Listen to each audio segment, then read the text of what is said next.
Hi, I'm Doug Austin, and I'm the editor of eDiscovery Today, a daily blog about eDiscovery, information governance, cybersecurity, and data privacy trends, best practices, and case law.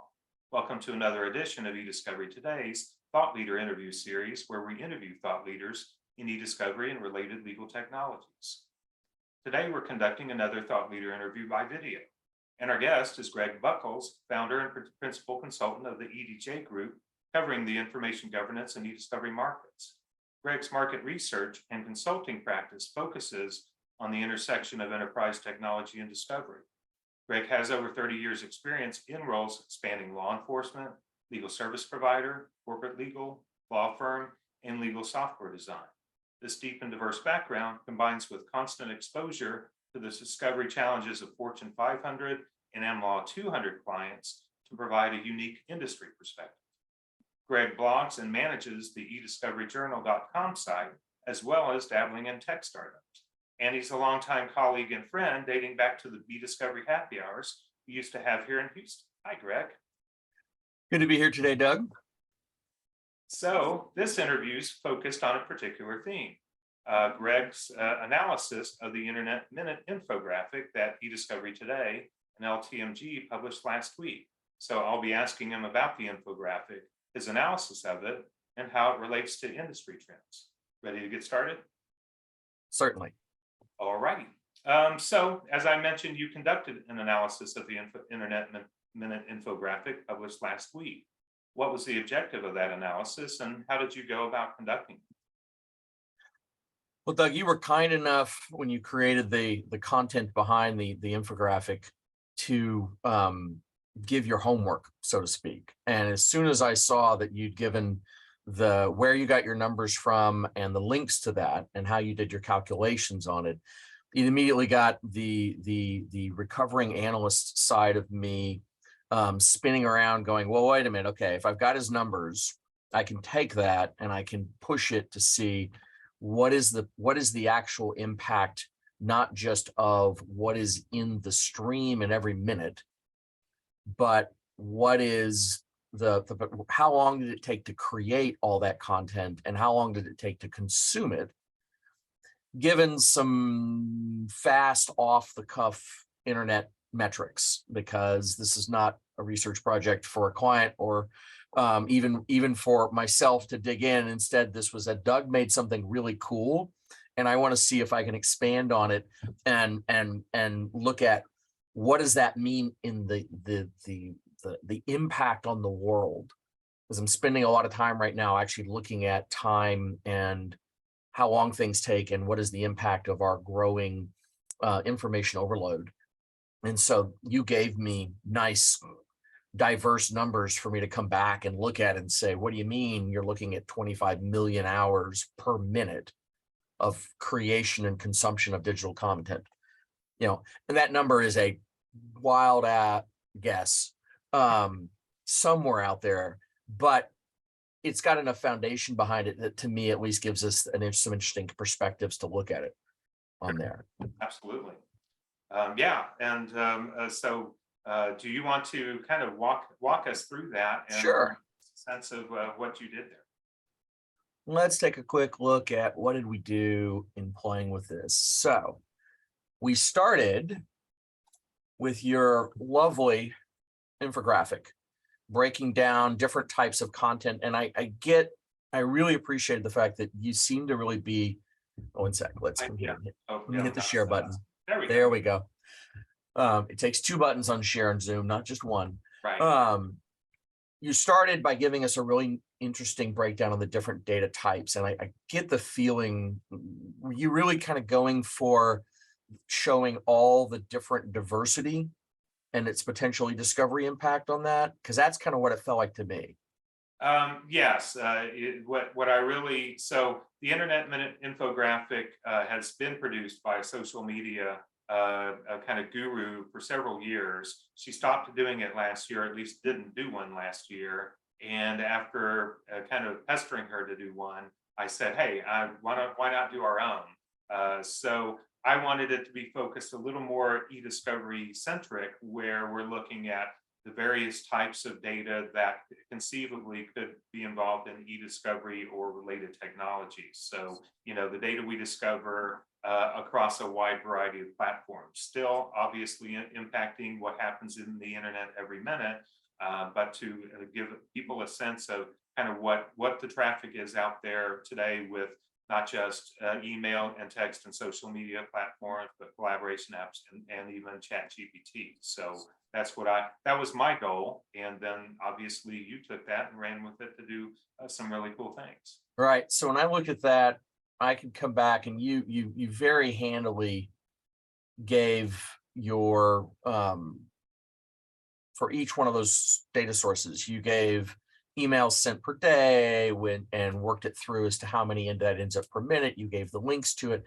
So I just took that, dropped it into a spreadsheet like I do almost everything. This is the way those of us who've been doing this stuff forever work, especially in lit support, and took your events number as individual objects and then looked for the best sources I could in a very short time period find for, like, on email, what is I basically would go in there and try to figure out what are the average number of words per email globally in 2023, 2022, because a lot of times you don't have good metrics for things in the current year, you have metrics for things in the year before.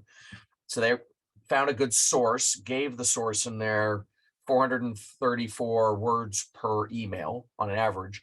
And then I looked for what was a good reference for the average number of words per minute to write and versus the average number of words per minute to read. It's about 20 words per minute to write. It's about 125 to read. We consume faster than we read. But there's also a factor I didn't play into that. I could have gone out and looked for the average number of recipients on an email, and that's getting way too far in the weeds. This is fun, not actual published research that's going to go out there that I'm going to rely on or something I have to do an expert witness bit on.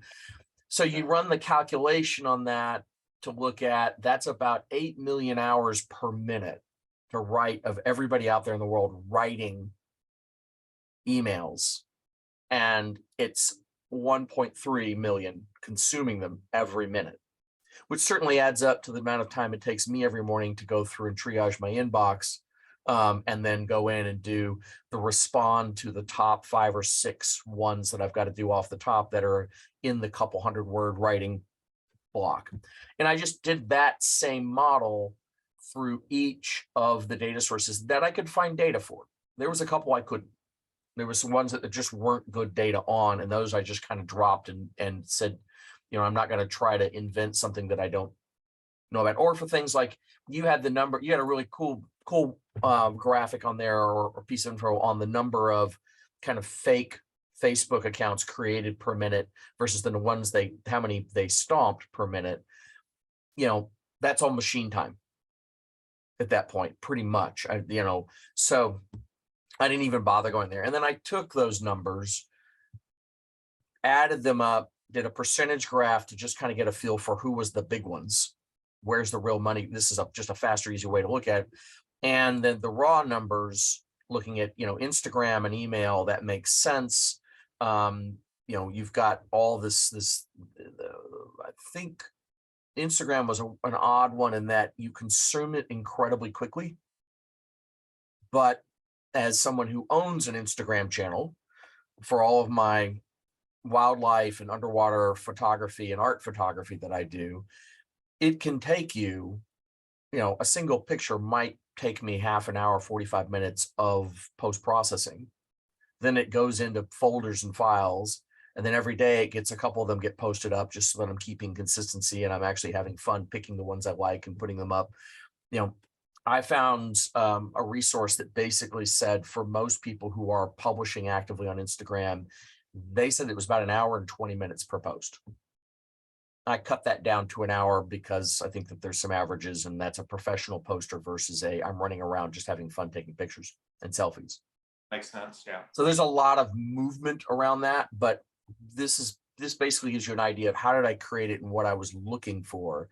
And then out of that came a lot of really interesting just bits of in terms of takeaways is what takes time and what doesn't on there, and how much versus the consumption versus the creation there. And the one factor that's not plugged into this that I think is terribly interesting is what we call the flow interruption price. And that is the average time it takes for any knowledge worker who receives a disruption to the task that they're on to get back into a task. Now, these are extended tasks, not necessarily the 30-second tasks, Right. but all the illusion of people who think that they can multitask is an illusion. And for all of us, there's a price every time we get back into, for me, it's like if I'm drafting a report, if I'm doing a lot of validation writing up, or I'm doing a lot of validation testing write-ups right now, where I'm digging through and having to get my head back into, oh, good, Microsoft 365 holds do this, or Microsoft, I got to have this kind of search criteria to search a SharePoint site. And, all that's got to get loaded back into my RAM. Right. Every time one of these shows up. Right. And, exactly. And so the interruption time could actually be higher than the consumption and the total time to create. Sure. And that's fascinating to me is, are we living in a start-stop world all over the place? And what's the real price of it? And what does this cost companies? And what does this cost us? Sure, absolutely. And I think anybody watching this can relate to that whole idea of being disrupted several times a day. And sometimes it gets to the point, I'm developing content most, day in, day out. Sometimes I have to shut off the email. I have to put my phone aside because if I keep getting text, I keep getting emails, then like you say, you get disrupted, you lose your train of productivity and your train of thought. And it just really adds a lot of time to completing any task, really, especially one that that takes some time to complete. Microsoft actually is very, very aware of this. And even though when the Viva Insights and this kind of my analytics came out in the beginning, I was very much like, that's not useful. Behind it, there is a lot of work ongoing and a lot of development. It's like everything else that seems to come down the pipe from Microsoft, in that when it first shows up, it almost feels like it's half baked, or it's a really good idea that they just got the first version out, and it is usually. It's taken a while for me to get back in tune with a lot of the Microsoft development cycles that they're doing and the product management teams, but they really do have larger visions. And when it comes to this time interruption, that report you get at the end of every week is, how many hours did you have of focus time? How many hours did you how many hours did you spend communicating? How many things? All of that is part of their model of how they feel that knowledge workers and companies will be able to better address this concept of flow and staying in flow. It's a little far out there for most people to really take advantage of yet, but the promise is there that we'll start addressing some of this. And, I've done at least one of the startups I got pulled into recently was very much on that whole concept of using AI and things to keep you in the flow and to not interrupt stuff and to put in front of you what you need, but not see the rest. It's really a tough challenge. It is. And when we look at how many millions, 25 million hours per minute of human time burned, and that's not even the interruption time, the rest of it. Right. No, absolutely. No, I find it very interesting, and from a productivity standpoint, I think it's interesting to dive into. So let me ask you a few additional questions, tying into some of those findings and your thoughts about it. Certainly, one of the things I noticed was that there was a vast difference between the time to create and consume emails versus short message formats like text, tweets, and Snapchats. So how did you decide the level of differentiation? All of these was me going out and running individual searches. How much time does it take to create a Snapchat on average? So everything I could, as always, I've gone in there and gotten a reference for and looked at it. The consumption definitely on the short message format goes way down. If nothing else, for the message types that are verbal, I can still rely on the 125 words per minute for read versus write on there. For the videos and the rest of the stuff, it's very simple, because if it's minutes of video, you're spending a minute watching it. That's very Absolutely. straightforward Sure. on there. So it's the best reference I could find. The hard part really was the creation numbers, because a 10-minute YouTube video can take hours to create. And I found numbers that were much higher than the ones I used for how many hours. There were lots of folks who had studies for average for for people who are making a living YouTubing or otherwise in this. But having done some of this work myself from time, once upon a time, I've done voice work and done this stuff. I know how many hours this goes into the creation of quality content. Right. But not everything on the internet is quality. And this is why we're on videos. And talk about interruptions. Right. Exactly. It was just interesting to me to see that short message format is so much less impactful on time, even if it's more impactful on frequency of determination. And I don't know if you've worked in teams in the last couple of years where you had a Teams chat or a Slack chat or something like this open in the background all the time. One of the startups I was on, we had all the developers were all on Slack with the leads, and everybody was on it, and it was just constant stream of little questions. And it meant that the developers got answers to product management type questions or product marketing type questions from those of us who were covering that very quickly. And they got the ability to just turn that around and turn it right into a feature change or otherwise. But the interruption level is huge. Oh yeah. And I constantly find myself answering a chat and then realize I went from a chat, and I ended up doing the span of all my open tabs right after that, checking to see, well, what else came in? Mm-hmm. What other red dots do I see, and do I need to change them? It kind of feels like digital whack-a-mole.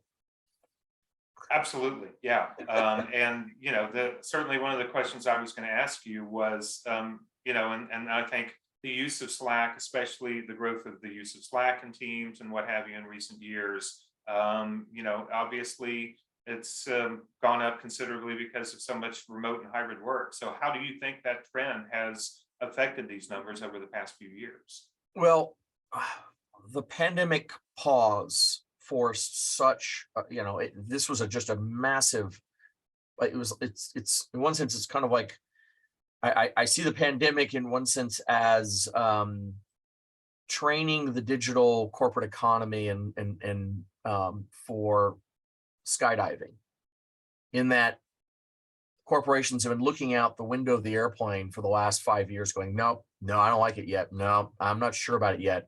And then COVID just kind of kicked them right out. Right. And you got to work from home now for the next Right. 6 months or a year. No choice. That adoption curve drove, and this is why we saw huge layoffs, or we're seeing huge layoffs now in the tech sectors, because in order to meet that new demand, Microsoft, Google, Zoom, everybody had to ramp up like crazy in order to meet the new demand there. I see all this information and the work from home, meaning it's becoming twice as hard to focus on things. But I also see the flexibility allows people potentially to take advantage of some of these features and new features coming down the pipe, and designate focus time to get things done and to have a life commingled with your profession. The number that's missing out of all this is the percentage growth in contract and what I would call interim professionals versus employee. And Microsoft came out some numbers a while back, and I would have to dig hard to find these because I tried to look for them recently and I don't know where it is, but it was I believe it was in a keynote by the Microsoft CEO at one point, in which they were putting a bet on by 2025, 2027, there would be the percentage of digital professionals in corporations who were freelance would be much higher than the percentage of actual employees. And all that to me is a trend, and it's part of this trend that says in the end we all may end up wearing 4 different hats in order to get through our day, in which case our ability to manage this data flow becomes very important. And it poses crazy unique challenges when it comes to segregation of data for eDiscovery and Yeah, privacy. absolutely. You know, I mean, I already have to maintain separate hard drives Right. for big, large, when I have long-term clients and things like this, where I have to actually keep data separated out so that if I'm working on content for that client and I try really hard, but when they send me data, I actually have to keep it on a separate, I have a whole different protocol. I have to keep it on a separate hard drive, work on it in order to deliver that, archive that down, make sure it's done, purge it.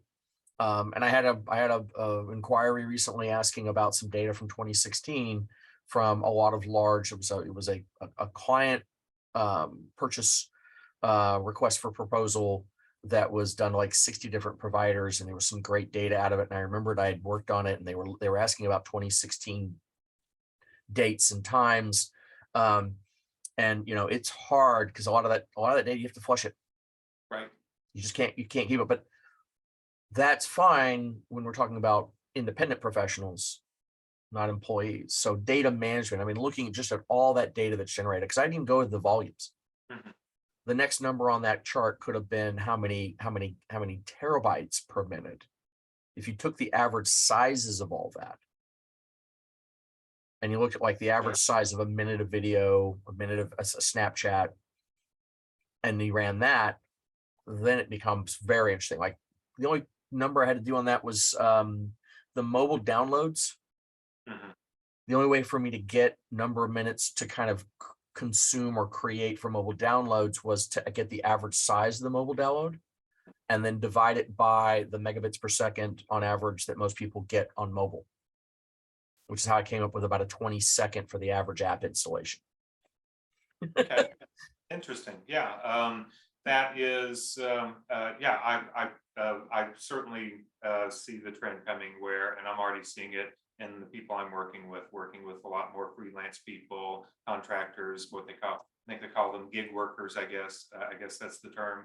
And so, yeah, I wouldn't be surprised to see those numbers really continue to shift over the next few years. So, so that's interesting. Another finding you had was with regards to, or actually you had no consumption time for Google search or Chat GPT. So what was the reasoning there, and how do you think the use of Chat GPT and other generative AI will affect Google searching in the future? The Google search was, I was able to find a decent reference that was about 2 minutes and 44 seconds on average that a user spent in a Google search. Mhm.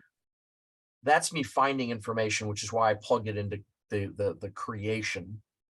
Whereas what you do with that data, going on with it, that was too hard, and I was too far. That would have been a stretch. I'd have been making stuff up at that point. I'm not Sure. going there. So really, it was a choice. You could have plugged that into creation or consumption, one way or the other, and it would have we could have used either way for the totals there. But at least I was able to find a good recent stat for how long, once somebody had an information retrieval issue that they went to Google, how long did they spend within that topic on Google search? And that aligns fairly well with a lot of the research I've done. Like, you know, I hate to say this, I spend all day long on Google, Bing, or otherwise.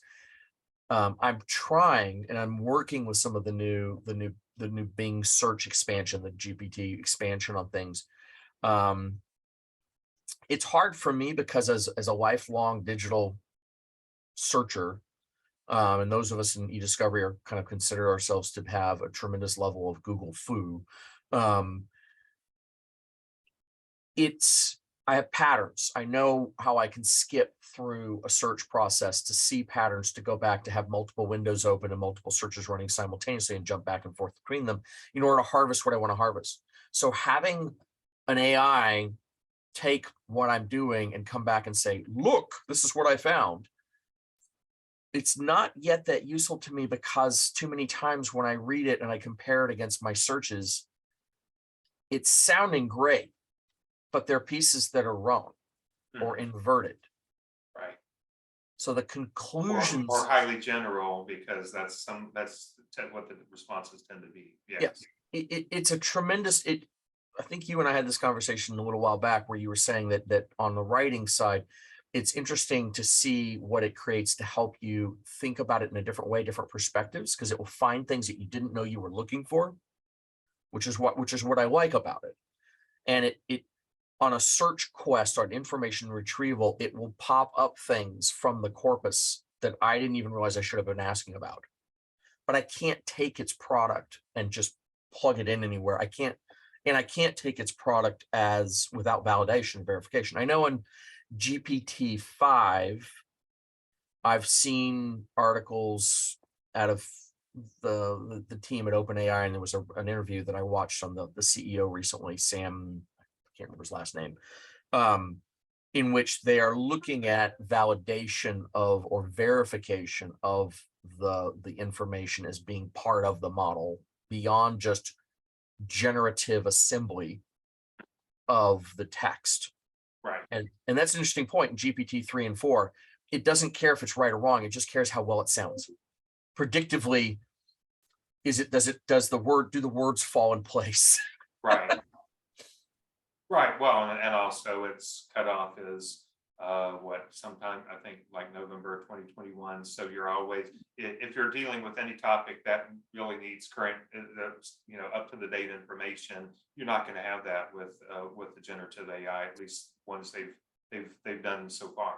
Thank you for reminding me about that. When I did a piece on looking at, you can run a search with your URL if you own websites to see whether or not it's inside of the Bard large text corpus. And the EDJ Group Inc. was actually fairly high up because there's an awful lot of content on it going back decade. Right. And the eDiscoveryJournal, which I just relaunched not that long ago, there wasn't even in there. And I was like, what? Oh, now I know it's 2021 and I moved everything. And I started generating fresh blogs with new perspectives from zero in not that long ago. And it's just not in the system. Right. So it's interesting that it's not about, you can't get current up-to-date stuff. So I couldn't have gone to them and asked them about these stats because I was looking for stats out of 2022 at the latest. Right. Yeah. And that's certainly, I think, going to be another limitation or challenge of using these generative AI algorithms is anything that requires up to the date information you're not going to have. So yeah, that's certainly a consideration. Unfortunately, a lot of this information is not necessarily what is in the foreground for eDiscovery professionals and holds collections, etc. I'm still finding the focus is all around email documents. And I'm working with a couple of long-term clients as we are. I mean, before we even try to preserve some of this more ephemeral data like Teams chats, etc., other than custodial preservations, before we start going out and really digging in and preserving the big, all the new versions that are coming down the pipe, the first thing we have to do is understand the utilization. Is before I even look at it, what's out there? How much is this being used? And that's interesting. Microsoft does, Power BI has some reporting capability that actually pull into what I think they're pulling from what Microsoft used to have as Delve. Maybe Delve's still out there. They move things around fast and renames quickly. The development cycle is insane at this point. But my point is that there's a couple of good utilization reports that actually will give you things like, the number of sites, the number of the activity per hour across the different, things like Yammer versus Teams chat, all back and forth, your Sway, all the different types. Is like, how many people are really digging into this in this company before you start running down the pipeline of how formal are we going to try to put an automated hold system in place versus how much are we going to rely on good instructions and good interviews with custodians and saying, okay, if it's really relevant to this case, you need to talk to us about it so that we can just do ad hoc collections preservation collections. Yeah, and obviously, yeah, you get into in those interviews, figuring out where there may be shadow IT implementations of apps, which obviously is a challenge. And one of the things I'm finding, because I certainly agree that some companies are still focusing primarily on email, office files, and what have you, and we're starting to see case law where they're getting bit in the butt for that. I mean, we just had the case we covered last month that involved Google, where Google had a very formalized process for preserving email, but didn't basically left up to the custodians to preserve their own Google chats, which of course many of them didn't, and they were automatically deleted after 24 hours. So that's and we've seen 3 or 4 other cases involving collaboration app, the failure to preserve collaboration app data in the past year or so. That I think organizations aren't changing fast enough, and they're kind of getting bit in courts for that. I would very much highlight that and I've run into this multiple times at very high levels in the IT infrastructure, the executive IT branch on different clients, and also just companies I've had good karma calls with and things. IT really seems to want to differentiate between what they consider to be a record versus what is an interim or a transitory piece of digital communication that is something that isn't a record. And I see and completely respect that when it comes to the traditional context of corporate records and what needs to be kept on for regulations, what needs to be kept for various types of of knowledge management within the company, and making sure that they are harvesting and working with the contracts and formal communications and all the rest of this. It is very difficult to have this conversation with a CIO or a CISO or otherwise, where I just turn around and I say, I don't really care if it's a record or not. If it's a communication and it's potentially relevant to a matter, it becomes evidence.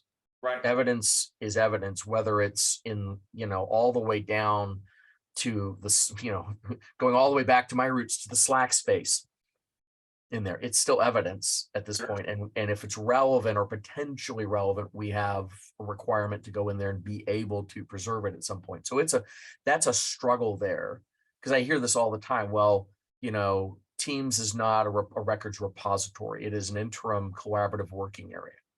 Okay, I understand that from a business perspective. Sure. I still have to be able to place holds on it. Absolutely, just like anything else. And it's where more and more of the key communications that are discoverable are happening these days. So yeah, absolutely, you got to be able to place holds on. Well, I mean, if we go, and Doug, unfortunately, this is you and I going way back in time. You will remember these things. I can remember conversations in the mid 90s at one of the first corporate consulting large scale gigs I did. It was an FTC second request for an acquisition of an oil and gas company.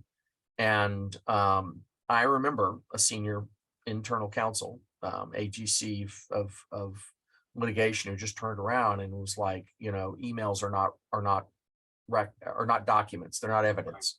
Until we print them, they're not real. And I'm just, but we go through this cycle of the new adoption technologies for communication collaboration are the ones that people move to because they're more fluid. They get more done. They get more traction. Slack. I can just ping a Slack channel and immediately be right there. I don't have to write out a formal email. I don't have to worry about it sending.